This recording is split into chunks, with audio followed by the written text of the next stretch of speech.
first show of the new year. Sorry, y'all, I was on vacation last week. Had to decompress mind, body, soul, all that in MIA. We was partying, it was going down, I'm telling you. But with that being said, this might be the last chance for any of my cheap bettors to get their max out cash out on, because it's the last full week of the schedule. After this week, it'll only be down to about what? 12 teams playing? Which is like 6 games, because you got the 2 teams that's out for the bye weeks. Like, yeah, so we got to sting them on this last week, baby. It's only right. Week 18. The first ever. Week 18. Because of that extra game. It's going down. We're going to hop right into this first matchup. We got to brawl for it all, baby. We got to brawl for it all. We got San Francisco 49ers currently at the 6th spot in the wild card in the NFC. We got the LA Rams, their hated rivals. Now, let me break it down like a fraction one time for the one time. San Fran needs this win to get in the playoffs. There's no ifs, ands, buts about it. There's a lot of other scenarios, but most of them starting with them getting this win. They got to go through a team that they hate. They rock out a couple times a year. The Rams, who've been flying high lately. Winning games, fighting their own teammate. Jalen Ramsey, Taylor Rapp, getting it in. Don't even matter. They still win. Now, Rams are a 4-point favorite. Now, I asked myself, said, huh? So, how are they a 4-point favorite? Because they had a better record? Okay. But then you take account of the fact that the 49ers have dominated them for the last couple matchups. I'm talking about like no easy sled, just rocking them straight like that. Then you got Elijah Mitchell coming back to the running back position.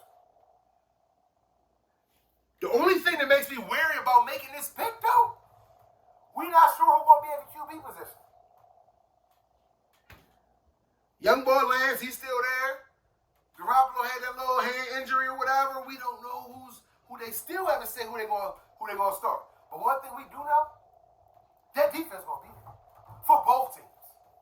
So I'm loving this 44.5 under. Another thing we know, Deebo Samuels is not going to be denied. George Kittle is a monster. We got some high voltage shocker matchups, and this game is crazy. That defense against that offense. Wow. Then you flip it around with Cooper Kupp in them. Versus Fred Warner and the boys. Man, this is going to be a good one. This is going to be a good one. I think it's going to be a low score. It's a divisional matchup. Clank, clank, clank, furniture moving matchup. Got to go for the under. And I'm going for the Niners. Just because you give me the points. And they just owned them recently. It might be a middle thing over there. So, next up, we got another brawl for it all. We got them Chargers. We got them Raiders. Now, this matchup is monumental. Both teams need to win. In the last game, the Rams need to win to kind of secure that divisional crown. You know what I mean? But in this game, Raiders and Chargers, oh, they both need to win and get in, baby. There's no ifs, ands, and buts about it. The only way they can get in is if they tie each other without winning. Like, that's the only way both of these teams will make it in the playoffs. So, that being said, the Raiders have the home court advantage. The Raiders are a 3-point underdog.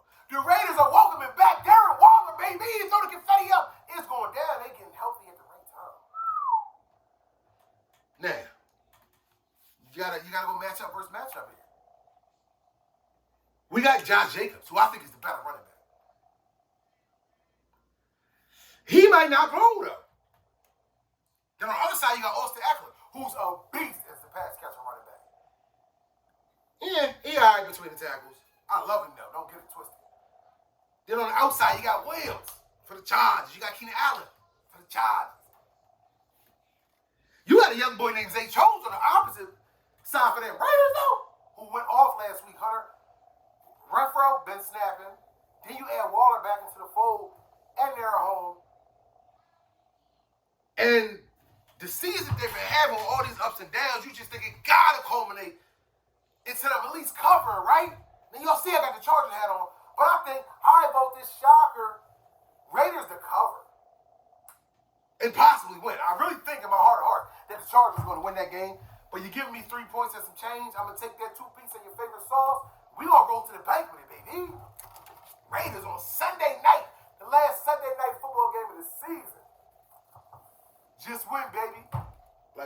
great Al Davis said. Next up, we got another divisional matchup. High voltage, clank, furniture moving matchup. We got the Eagles. We got the Dallas in about 6 hours. It's going down tonight, y'all. Eagles are a 7.5-point underdog. Eagles are at home. Eagles have known to be said they're going to rest a lot of their starters, though. Interesting. Just picked up the little white tickets from the store. On there it says, I believe Dallas is a 4-point favorite on there. Dallas' offense been a little inconsistent. Eagles said they rested starters. This is a no-brainer. You got to go Dallas with the points on this one, baby. Neither one of the teams need this game. The only thing that can be adjusted is the seedings pretty much. And honestly, I think neither one of these teams is going to go too hard, in my opinion, just because they might end up facing each other next week, depending on how the other games are played. So I don't think neither team really wants to win this game, to be honest with you. To keep it a stat, I don't think nobody really wants to win this game. So I think the under is going to be high on this game. I think it's going to be a low-scoring game. We definitely got a boot of the week to give out to the referees last week. Dallas straight up got robbed. Like, Edmonds fumbled that ball. But, new rules. Instant replay can only happen under the final 2 minutes. It happened in 2 minutes and like 40-something seconds left, and Dallas was out of a review, out of a flag to throw. Damn. It was messed up. It was definitely messed up. But it is what it is. But we're going to go Dallas with them points on this one and the under. Like, got to. It's no choice. Another one. We got the farewell tour. For Big Ben, baby. We got the Steelers. We got the Ravens. We got another high voltage clank, furniture moving matchup. Divisional style. Lamar's out. On the other side, though, Deontay Johnson is out. Star wide receiver for the Pittsburgh Steelers. Man. Woo! Huntley be balling though. The quarterback for them Ravens. Oh yeah, the boy go hard in the paint like Shaq. Dunk it. But the inability of Coach Harbaugh at the end of the games just has me scared to death to take them. Like, all these 2-point conversions, like these dudes could have been clinched a lot in this division. But his refusal to kick the damn extra point, go to overtime, and trust his defense, the Baltimore defense, which has got them through so many years, is just mind-boggling to me. So we're going to have to plug it in. High voltage matchup, shocker. Steelers to win. Steelers to cover. All of that. Big Ben going out on a shield, like Deontay Walter said. Pittsburgh has a chance to get in. They got to win, and they need a loss by the Colts to the Jags. Ooh, they asking for a lot. It ain't Christmas no more. You never know. It might happen, though. Next up, we got the Patriots. We got the Miami Dolphins, who in a surprising next sentence, Flores has owned Belichick since becoming the head coach. Yes. He done knocked him off 3 times since he got this job down here at Miami. This is one of his old assistants. His old assistants don't usually be beating up on him like that. That's why when Vrabel beat him in the playoffs a couple years ago for the Tennessee Titans, it was so huge. He usually owns his old assistants. A lot of y'all didn't even know Flores was one of his old assistants. Yeah, he was in the Foxborough game. It was going down, baby. Oh, yeah. But this one got big ramifications. Not for Flores and them, but for the Patriots. If the Patriots get this win, they got a shot to end up at the number 1 seed if Tennessee take an L. Yeah. I know Miami's been owning them. And I'm going with Miami with them points. Don't get it twisted. I think it's going to be a close game. But I'm going with the hoodie to win the game. Miami for the money, though. That's 6 points, 6.5 points. Max on cash. I'll take Miami to the bank. Next game. We got Buffalo. We got the Jets. And another team who wants that divisional crown. Oh, they rubbing with the Patriots. They both going to be score watching and all that stuff. Yeah, they both cannot lose this game. The Jets, Mike, high voltage shocker. I'm loving it just with that 16.5 points. Luke Wilson has been an absolute freaking terror in the league since coming back from injury. No interceptions, y'all. That was his biggest thing. When he had time to sit his ass down and watch his performances and watch Mike White come in there and he didn't think he was going to get his job back, that woke that man up, yo.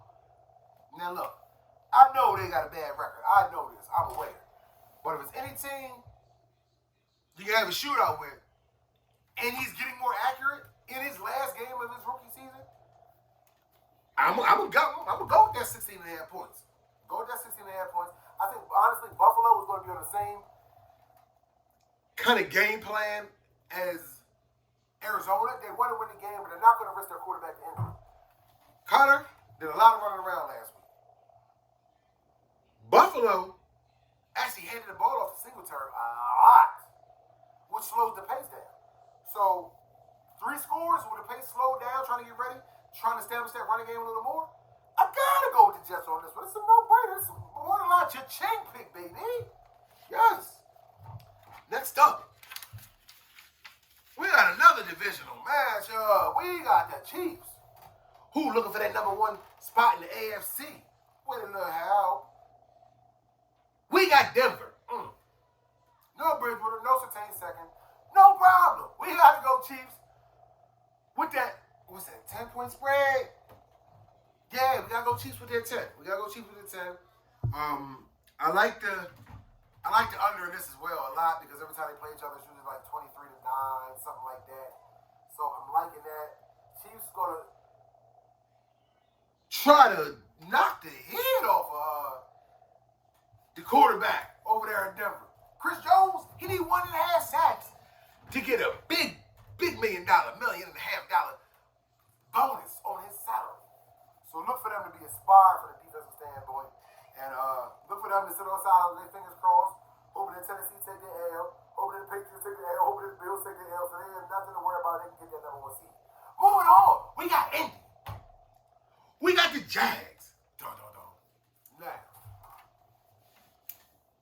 Colts should win this game. Colts scared me a little bit. If you watch the Colts when they lost to the Raiders last week, Carson Wentz had his first Carson Wentz performance. He's been a whole new quarterback this year. We know that. He's been given a couple max outs.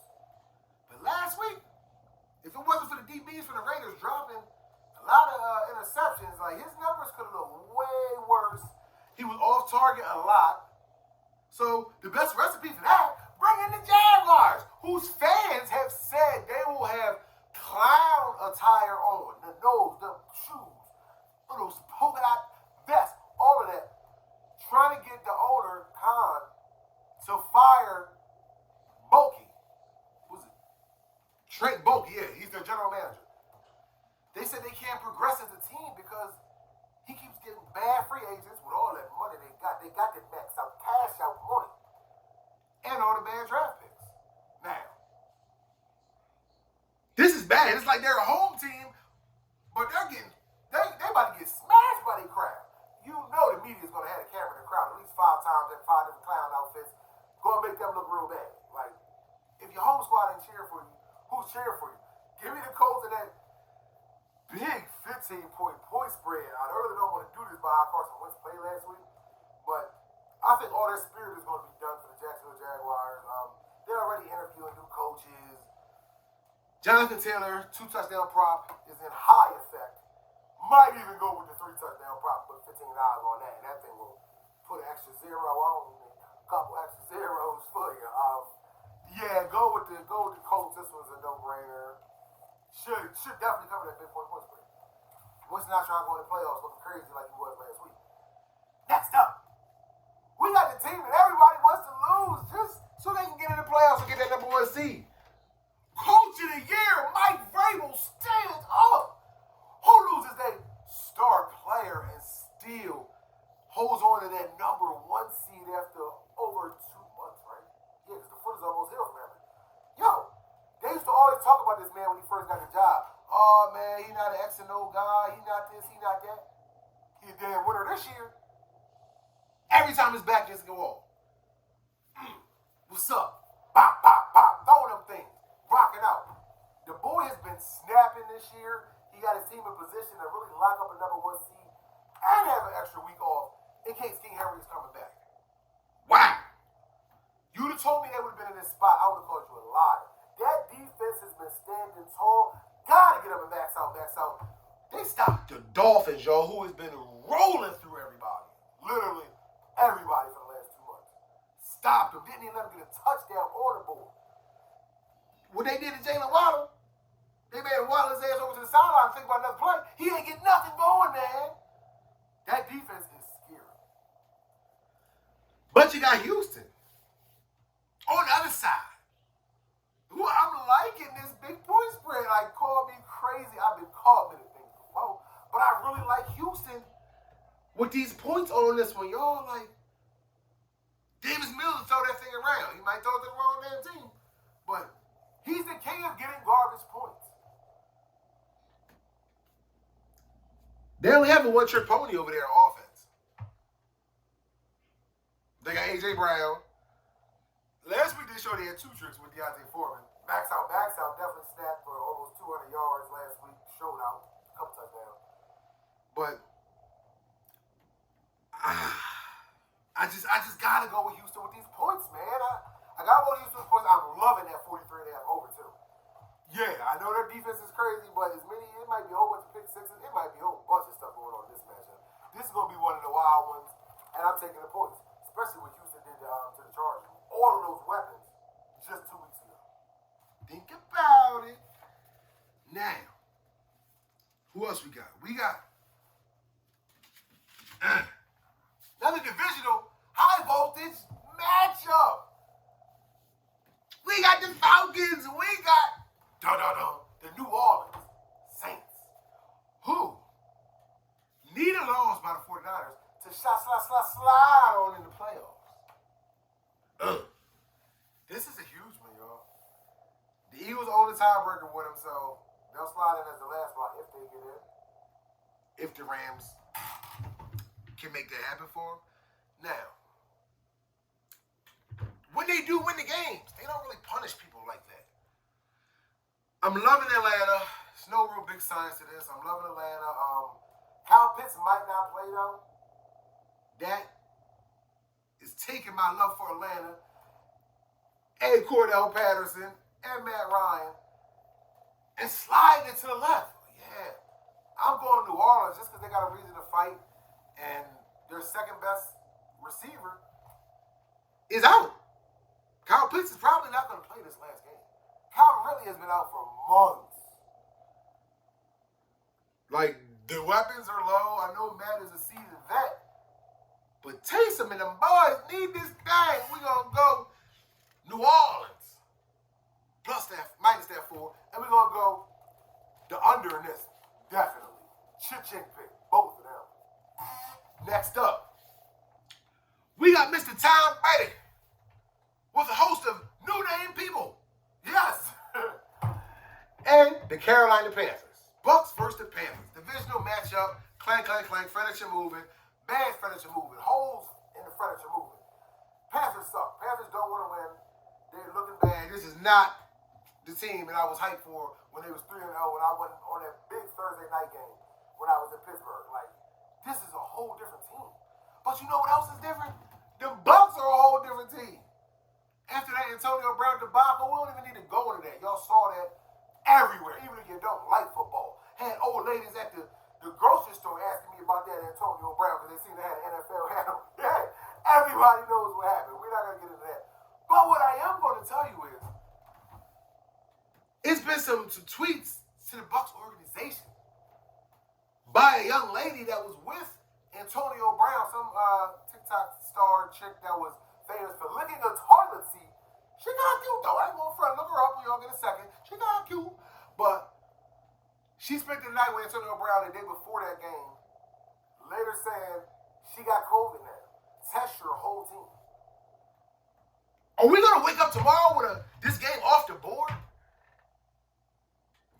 I don't know who's going to be playing. Like, I know they test them all the time anyway, but her saying she got COVID and he actually played in that game the next day, that draws me a little concern and make me just say, give me Tampa Bay, money line, Or give me that over just because I think Brady might light it up.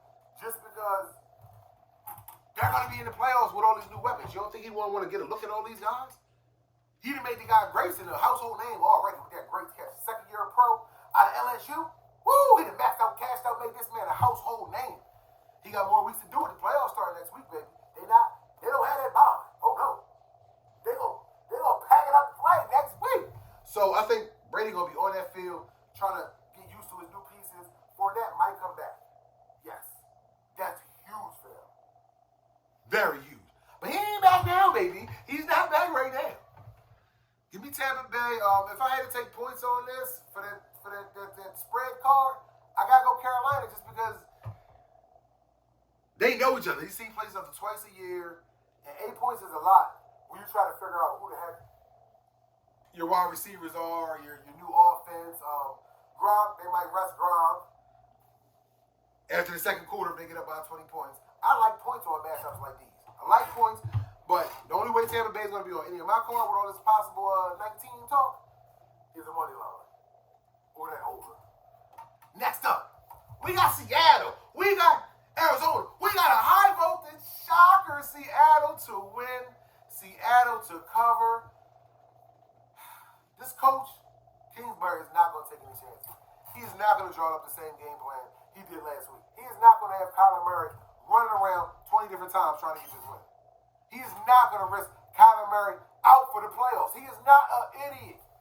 This game matters divisional-wise. This game matters seeding-wise. That's about it. They're still going to be in the playoffs. J.J. Watt is coming back, baby. Yes. Just received a text on my hip. Watt will be back for the playoffs. Wow. You think they're going to chance Kyler Murray getting hurt? This is going to be Russell Wilson throwing and running that thing all over the field versus Kyler Murray throwing that thing over the field. I'm telling you. I like Christian Kirk. I like AJ Green. But when you put them against DK Metcalf, the other dude, Tyler Lockett, and Russ gonna be able to use his feet. I gotta go with them with the points, with that 6.5 points. Like, this seems like a no-brainer. I love the over in this, even though divisional matchups are often low. Kyler might throw that thing 72 times. He might let that thing go. Coach might bench him if he's a competitor though, y'all. So he might get in the flow of the game. Man, act that. I'm running this thing. We need this first. Coach might sit his ass down. He wants a healthy Kyler more than he wants his win. Trust that. For sure. Next up, we got two games that really don't matter. We're going to make quick work of this. We got Minnesota. We got the Bears. I like Minnesota. With those, 5.5 points? I love that. Minnesota's at home. Minnesota got one of the best young damn wide receivers, Justin Jefferson. They got one of the best damn running backs. They just got Cousins back off COVID list. How can you not go against double points when last 3 weeks the Bears have had 3 different quarterbacks? And the crazy part is the last 2 weeks they've won. And now they're bringing back Mr. Fields, who's exciting young boy. But I gotta go with Minnesota. I think both of these coaches, I think Nagy and the coach for the Vikings, Zimmer, I think both of them will be fired. So I think these teams are going to try to light up the scoreboard in future to impress their next coach. Because both these coaches are bums. Effing bums. Like, tell them. Minnesota win cover. Next up, we got Detroit. We got Green Bay. Green Bay don't got to play nobody. Green Bay got the number 1 seed locked in the NFC. It's going down like 4 flat tires. Now, Green Bay is only a 2.5 point favorite because they're resting everybody. Jordan Love has the chance to show the world that he's not a bum and they will open up this playbook and let him be a quarterback. I think he's going to take that chance against raggedy Detroit. Detroit has pulled some shockers this year. Yes, they have. And this might be one that they might win by 20 points. But if you got a young kid that might be the face of this franchise next year, I think he's going to relish every opportunity when they throw him in the game. I'm going Jordan Love for the win. Bring back. all over that 2.5-point spread. I'm not liking that over-under. I wouldn't dare bet either of them. Next up, we got Cleveland. We got Cincy. And another team. Another matchup. Without both starting quarterbacks. No Baker, no Burrow. They rested Burrow. They might rest Chase. They might rest a lot of people. I'm sure Mixon, he's out. You got to go with Cleveland on this one. You got to go with Cleveland. I know nothing about the backup quarterback from Cincy, so we're just going to just stop it right there, zip the lip. And before I go further, I got to say, Maxo, Jamar Chase. Look, did y'all see what that man did last week against the Chiefs? The boy went all out. Yo, what he had, 266 yards on 11 catches? 3 TDs? 3 of them things? Yo, I think the most impressive one, though, I think they were down. They was down 7. They just started their little comeback in the second quarter. 2nd and 7. He caught a little curl pass. Boom. Maybe 10, 12 yards out. DB right there. Safety right here. DB right here. He ran 2 steps. Stop. Jab step. Did that. Everybody else froze. DB slid over a little bit. He took that thing to the house. 70-something yards. Oh, my gosh. The speed, the stop-start speed on this man. I'm going to say, y'all call me crazy. It might be the best I've ever seen. He did the same thing. Look up that play against Baltimore a couple weeks ago. It was bananas. He did the same thing. Turn that thing on. You talking about Tyreek Hill and them versus Usain Bolt. Hey, man, listen, look. Put my boy in that thing, Jamar Chase is looking like a whole phenom out here in these streets. Oh, yeah. It's going down. Now, we got some picks for y'all. Hold on 1 second. Let me find my picks. Where the picks? Oh, we back at it. We back at it. We got this teaser. All the other free picks is out the window because I told you we was going to go down in that month of December. This teaser, I'm going to make it pop for y'all. Start the new year off with some new money. Max out, cash out, high voltage, frequency, money, frequency. Let's go. Vikings, plus 3.5. Patriots, minus 1.5. Colts, minus 11.5. Jets, plus 23.5. Bucks, minus 3.5. Texans, plus 16.5. Baltimore the Steelers, under 46.5. Seahawks,